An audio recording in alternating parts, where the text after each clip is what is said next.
ठीक है, तो हम लोगों ने लॉन्ग डिवीजन देख लिया था, but still factor theorem and remainder theorem start करने से पहले हम लोग फिर से एक बार लॉन्ग डिवीजन देख लेते हैं। ठीक है, बिकॉज विदाउट लॉन्ग डिवीजन आप कभी भी remainder theorem and factor theorem के ऊपर कंट्रोल नहीं कर सकते हैं। मार्क्स आप ला सकते हैं रट करके, मेमोराइज करके, but that's not the right idea, है ना। सो देखते हैं पहले हम लोग। सो एक हम क्वेश्चन, ये हमने क्वेश्चन एक ले लिया है ना। तो यहाँ पे दो पॉलिनोमियल है, one is P x and one है जी एक्स। ठीक है, पी एक्स आपको ये दिया हुआ है और जी एक्स ये दिया हुआ है। देखिए जो बड़ा वाला आपका पॉलिनोमियल है जिसमें ज़्यादा हमारे टर्म्स हैं, हम उसे डिविडेंड रखेंगे और इसे डिवीज़र रखेंगे। क्वेश्चन ऐसे ही बनाए भी जाते हैं, है ना।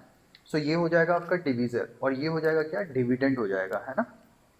अच्छा, सबसे जो इम्पॉर्टेंट चीज है before even getting into the long division, जो रूल नंबर 1 है वो ये है कि हम हमेशा डिविडेंड को descending order of the powers में लिखेंगे।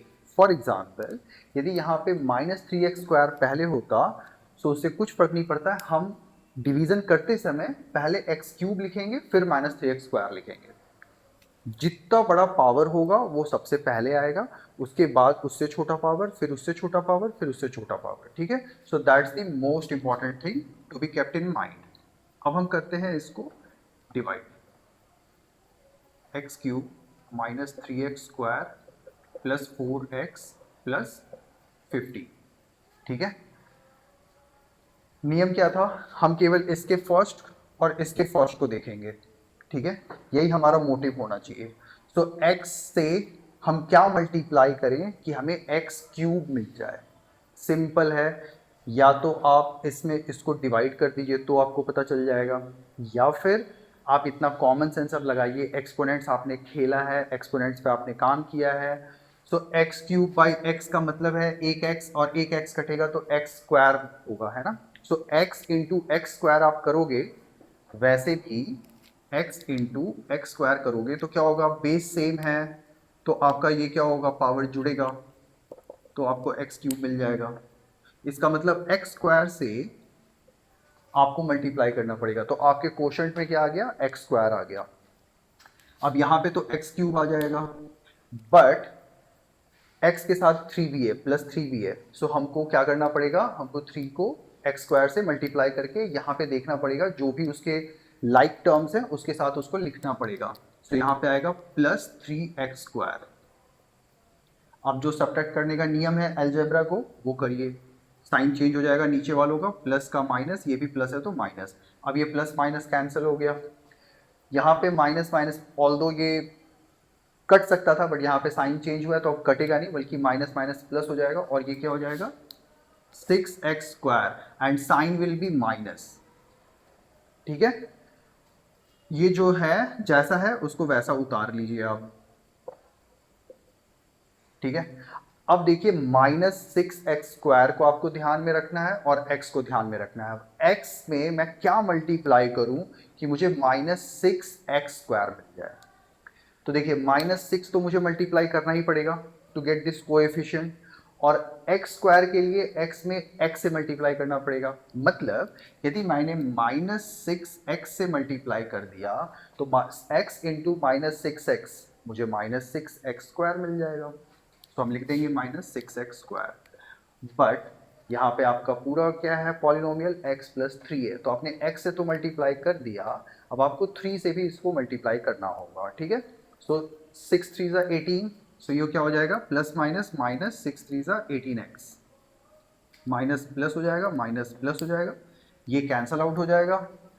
अब ये क्या होगा, plus plus 18 and 4 22x, sign will be plus and 50। अब आपको फिर से x एंड 22x को ध्यान में रखना है, तो x में मैं क्या मल्टीप्लाई करूं कि मुझे 22x मिल जाए। सिंपल है, प्लस 22। सो 22x तो मुझे मिलेगा ही। अब मुझे 3 को भी इससे मल्टीप्लाई करना पड़ेगा, बिकॉज ये पॉलिनोमियल पूरा का पूरा x प्लस 3 है। So 3 into 22 is 66 plus 66, right.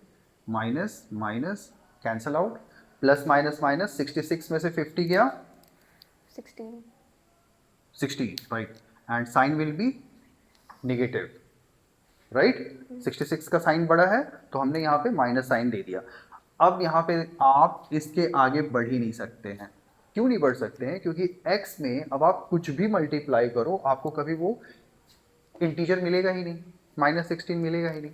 इसका मतलब ये है कि अब आपका ये डिवीजन यहाँ पे हो गया स्टॉप। ठीक है, अब स्टॉप होने के बाद जो सिंपल डिवीजन में हम जानते हैं और देखते हैं वही आपको देखना है। देखिए ये क्या हो गया आपका कोशेंट हो गया, right.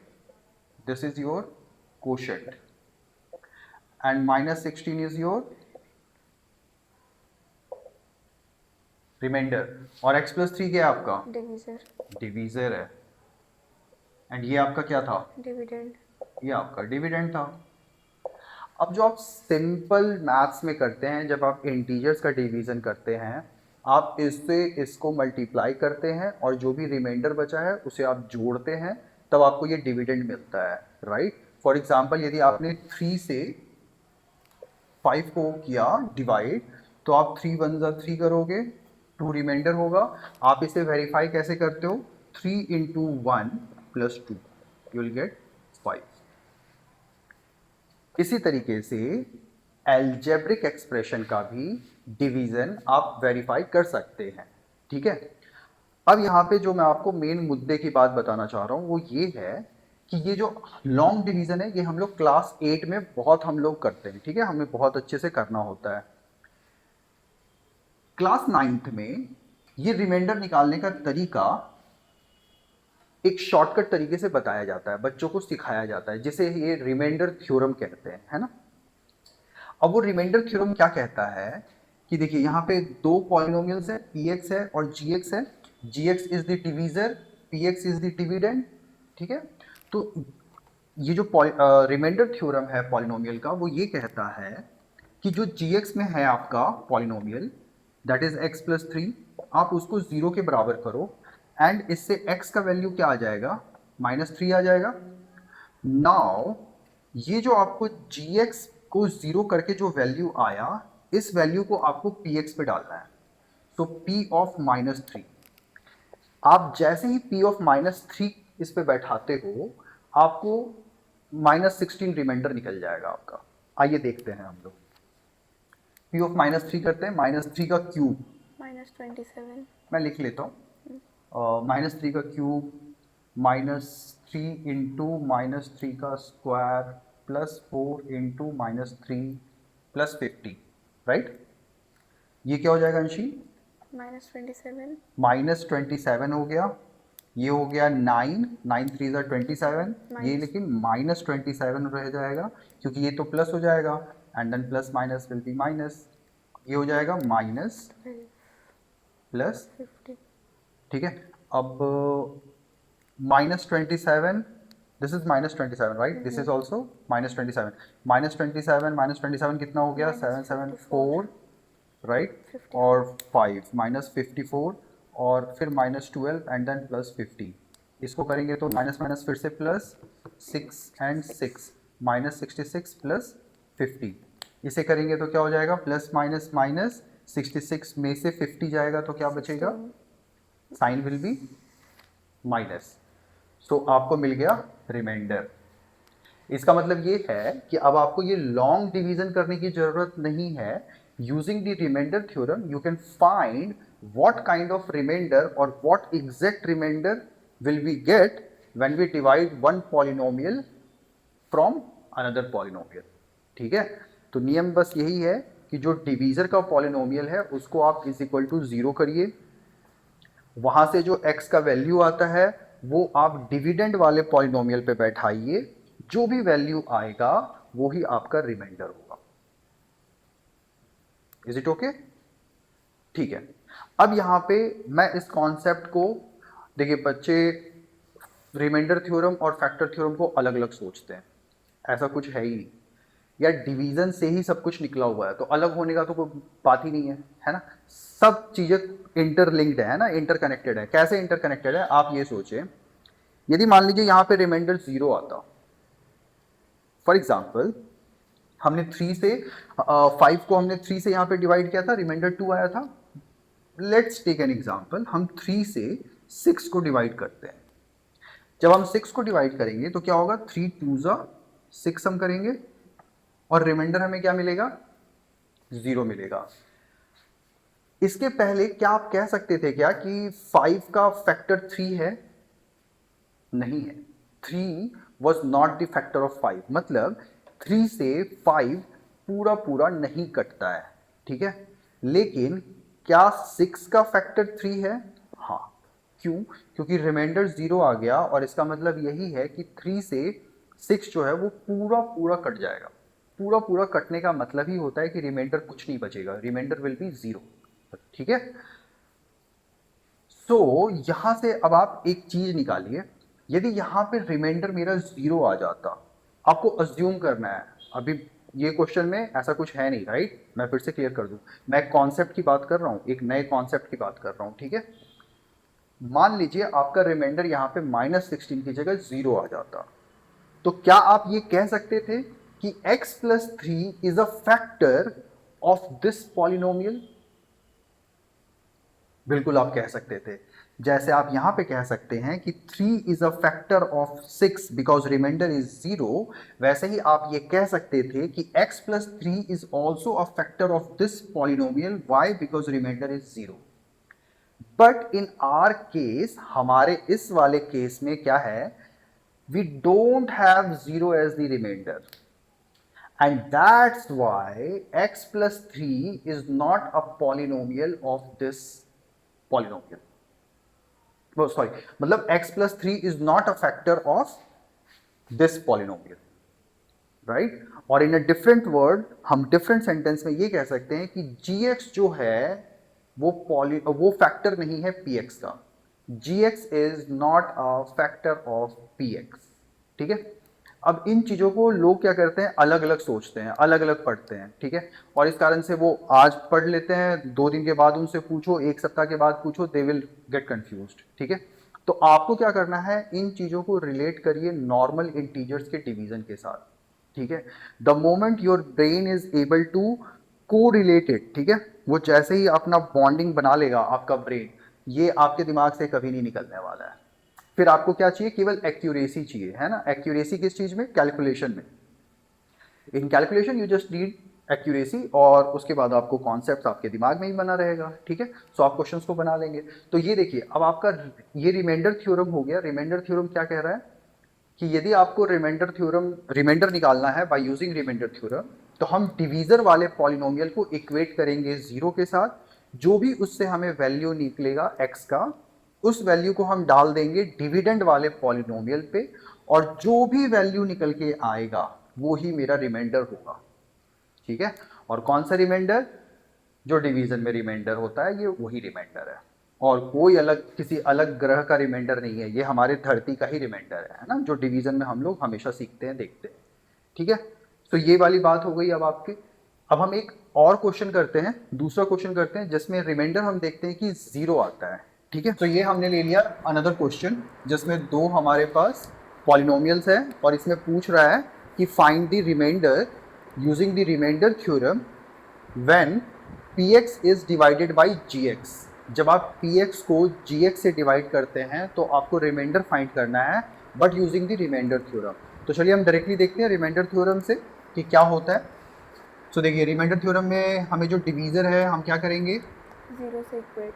gx is equal to 0, मतलब x plus 3 is equal to 0, इसका मतलब x is equal to -3, right. And now जो भी हमें वैल्यू आया वो हमें p ऑफ -3 कर लेना है। सो इसका मतलब है -3 पर 4 प्लस 2 इंटू -3 पर 3 plus 2, sorry, -2 into -3 square plus 2 into -3, right Anshika. Make sure कि मैं टाइपो ना करूं, है ना। सो दिस इज 81, हाँ, this is -27, so 27 into 2, 54 so it will be -54, right. 9 2s are 18, 18, -18, right. हाँ, This is plus minus 6, this is -3, so 81 minus 54 और 10 11 में से 4 गया 7, और ये हो गया आपका 7, 7 में से 5 2, दो। राइट। और इन दोनों को भी हम ऐड कर लेते हैं, माइनस माइनस प्लस, 18 इन 6, 24 so minus 24 minus 3, 27 minus 24 3 minus 3 0 0। इसका मतलब यहाँ पे रिमाइंडर क्या आ गया, 0 आ गया। इस क्वेश्चन में रिमाइंडर क्या होगा, 0 होगा। इसका मतलब क्या आप ये कह सकते हैं कि x plus 3 is also a factor of this polynomial? yes, you can say that. why? because you got the remainder as 0, है ना। और यदि आपके पास टाइम सफिशिएंट बचता है एग्जाम में और आप कॉन्फिडेंट हैं you know doing long divisions, आप लॉन्ग डिवीजन करके भी चेक करिए। और मैं प्रैक्टिस के लिए तो आप हर बच्चे को कहूंगा कि आप लॉन्ग डिवीजन भी करिए, ठीक है। That will make your maths perfect, है ना। सो हम एक काम करते हैं, मैं भी लॉन्ग डिवीजन करता हूँ, देखते हैं कितना लंबा जाता है। हम क्या करेंगे, x और x पर 4 देखेंगे, x क्यूब है जिससे हमें करना पड़ेगा। बट चूंकि आपने x क्यूब से x को किया है तो 3 से भी आप करोगे, प्लस 3x क्यूब हो जाएगा, साइन चेंज होगा, ये कैंसल आउट हो जाएगा। Plus minus is minus, fan को ऑफ कर देते हैं। Plus minus minus, this is 1, so minus x cube minus 2x square plus 2x minus 3, ठीक है। x से minus x square minus x cube minus 3x square, sign will be change, plus minus minus, this is x square, sign will be plus, plus 2x minus 3, x से x square के लिए plus x तो हो जाएगा x square plus 3x, sign change, ये cancel हो गया, plus minus minus x हो गया माइनस x माइनस 3। x से माइनस x के लिए हमें माइनस 1 देना होगा, राइट, तब जाकर के ये माइनस x होगा और फिर ये हो जाएगा माइनस 3, साइन चेंज, रिमाइंडर 0। इसका मतलब हमने वेरीफाई भी कर लिया कि यस रिमाइंडर विल बी 0, ठीक है। और हमने रिमाइंडर थ्योरम से तो देख ही लिया था कि रिमाइंडर 0 आता है। और हमें एक और बात यहाँ पे क्या समझ में आ गई, तो जब भी ऐसा होता है केवल आप रिमाइंडर थ्योरम को रिमाइंडर थ्योरम के जैसा ना देखें, आप उसे फैक्टर थ्योरम के साथ भी रिलेट करें, है ना। दोनों एक ही चीज़ है ना। इसे अलग अलग देखने की कोई ज़रूरत नहीं है। कोई भी आपको बोलता है ये दोनों अलग अलग हैं, आप उनको साफ बोल देना कि ये अलग नहीं है, सेम है, सब डिवीजन का ही पार्ट है ना। और आपको देखो, मैं आपको बता भी रहा हूं, x plus 3 is a factor of this polynomial, और यही आपको फैक्टर थ्योरम में सीखना है, दैट्स इट, और कुछ नहीं है। आप एक तरह से कह सकते हैं कि ये दो सवाल में हमने रिमाइंडर थ्योरम तो सीखा ही सीखा, फैक्टर थ्योरम भी हमने सीख लिया। कैसे सीखा, बात करते हैं उस पर। इसको पहले अब मैं रब कर लेता हूँ एटलीस्ट दिस पार्ट, और let me illustrate something first. देखिए हम क्या कह रहे हैं, x प्लस 3 मेरा फैक्टर हो गया किसका, इस पॉलिनोमियल का, राइट। लेकिन हमने कैसे कहा, ये कहने के लिए हमें इस पॉलिनोमियल का वैल्यू निकालना पड़ा। इसे हमने 0 से इक्वेट किया और इसका हमने वैल्यू निकाला जो कि आया यहाँ पे -3, राइट। और फिर उस -3 को हमने क्या किया, इस वाले पॉलिनोमियल पे, डिविडेंड वाले पॉलिनोमियल पे हमने उसे बैठाया और हमारा वैल्यू 0 आ गया। यदि 0 आ गया इसका मतलब रिमाइंडर ही 0 आ गया, क्योंकि वो वैल्यू रिमाइंडर ही देता है, राइट। तो यहां पे फैक्टर थ्योरम ये कहता है कि यदि आपके पास दो पॉलिनोमियल हैं, px है और gx है, ठीक है, एंड यदि x प्लस 3 दिया हुआ है कि is a factor of this polynomial, if given कि x plus 3 is a factor of this polynomial, it means p of -3 is equal to 0। यही है फैक्टर थ्योरम। आप बोलोगे अरे सर ये तो अभी आपने ये सब समझाया ही दिया था, लेकिन यही फैक्टर थ्योरम है और कुछ है ही नहीं फैक्टर थ्योरम। मैंने क्या बोला, यदि आपको गिवन है, क्वेश्चन में ये गिवन है, यहां पे तो आपको बोला था कि रिमाइंडर फाइंड करिए यूजिंग रिमाइंडर थ्योरम। वो अलग बात है कि by coincidence we got this 0 as remainder. यहां पे क्वेश्चन का प्रारूप अलग हो जाएगा। आपसे क्वेश्चन ये बोल देगा कि if this is a factor, if gx is a factor of px, यदि gx फैक्टर है px का, ठीक है, ये नोन है, ये नोन है, क्वेश्चन में ये नोन है, ये प्रूव्ड है ऑलरेडी, मान लीजिए कि gx जो है वो फैक्टर है px का। इसका मतलब ये है, इसका मतलब ये हम मानेंगे कि -3 जो है वो हम जब इस पे रखेंगे, इस पूरे पॉलिनोमियल का वैल्यू 0 आएगा। आप समझ रहे हैं मेरी बात को? हमने रिमाइंडर थ्योरम और फैक्टर थ्योरम को कुछ नहीं, ये एक ही सिक्के के दो पहलू हैं, और मैं ये दोनों पहलू को आपको एक साथ दिखाने की कोशिश कर रहा हूं, ठीक है। और या फिर मान लीजिए किसी ने बोला आपको कि पॉलिनोमियल में p of -1 is equal to 0 आ रहा है, मतलब एक पॉलिनोमियल में हम जब वैल्यू -1 रख रहे हैं ना, तो उसका वैल्यू 0 आ रहा है, इसका मतलब रिमाइंडर 0 आ रहा है। क्योंकि हम क्या करते हैं, यहाँ पे हम वैल्यू डालते थे gx से निकाल करके, और px यदि वैल्यू जो भी आता था वो रिमाइंडर होता था। यदि p ऑफ -1 इज 0, इसका मतलब हम ये समझेंगे कि x plus 1 is factor of px। क्यों? क्योंकि मान लीजिए यार x प्लस 1 ये आपका gx था, x प्लस 1 क्या था, एक और कोई दूसरा पॉलिनोमियल था, मतलब कौन सा पॉलिनोमियल, डिवीजर वाला पॉलिनोमियल था, है ना।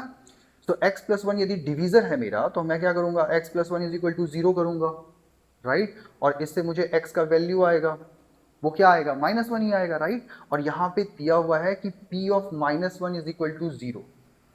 इसका मतलब क्या है, मुझे यदि फैक्टर बोला कि किसी ने कि अब फैक्टर बताओ तुम, तो मैं बता दूंगा कि हाँ वो x प्लस 1 होगा, तभी तो x प्लस 1 से ही तो मुझे -1 मिलेगा ना value.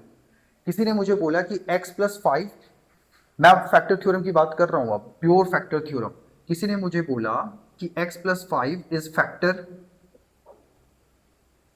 Of let's say x cube plus 3x minus 4, something like that, something like that. एक रैंडम क्वेश्चन है, एकदम रैंडम क्वेश्चन है। इसका मतलब क्या है, इसका मतलब ये है, ये यदि px है और ये यदि gx है, आप इंटरचेंज कर दीजिए ना, आप px एंड gx सब कुछ आपके ऊपर है, आप कुछ भी मानो, है ना, कोई आपका इसके लिए नंबर नहीं काटने वाला है। तो मान लीजिए ये px है x प्लस 5 जो कि डिवीजर है, और ये मेरा जो डिविडेंड है वो मेरा gx है।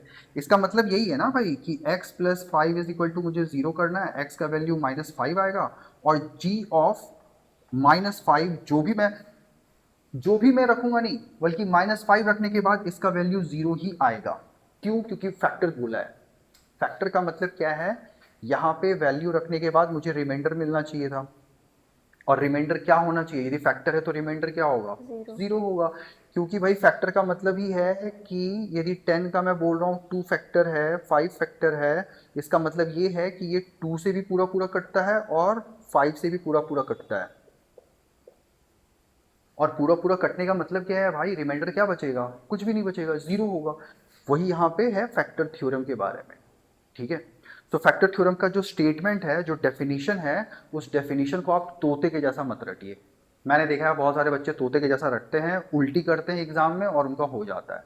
बट भाई ये ऐसा करने से आपका 11th 12th ये सब में आप मैथ्स वैथ्स में फंस जाओगे।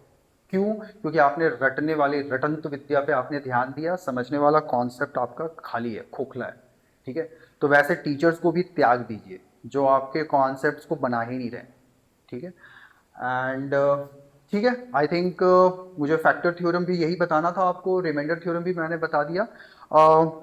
अब कुछ क्वेश्चंस के थ्रू हम नेक्स्ट वीडियो में इसे और क्लियर करेंगे, factor theorem and remainder theorem के लिए।